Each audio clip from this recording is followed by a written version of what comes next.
In the mist-wrapped ridges of Appalachia, just off an overgrown trail past mile marker 17, stands what's left of Holy Ash Chapel, a crumbling wooden church locals call the Widow's Spine. No road leads to it anymore, just roots, fog, and silence.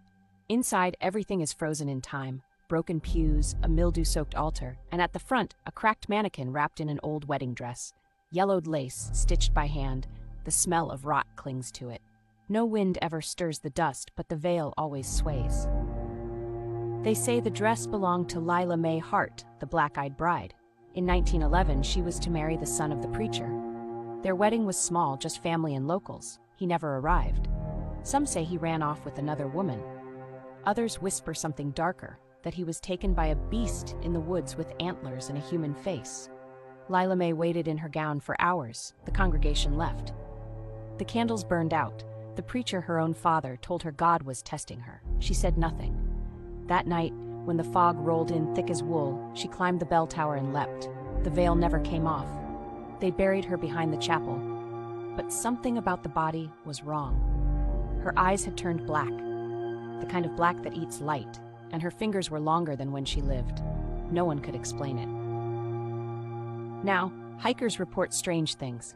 A bell ringing at dusk, footsteps in the fog, and inside the chapel, the veil floating midair, as if being worn by someone invisible. If you stay long enough, she appears. Not as a ghost, as a bride.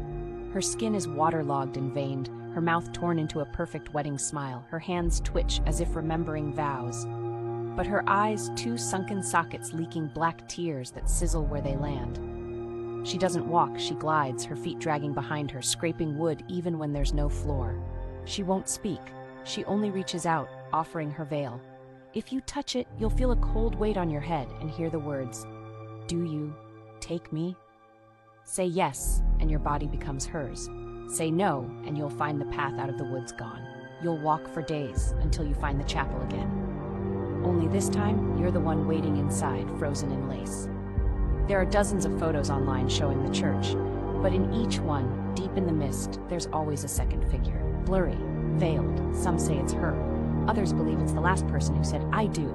So if you find the chapel and hear the bell, don't enter, don't look at the dress. And above all, never take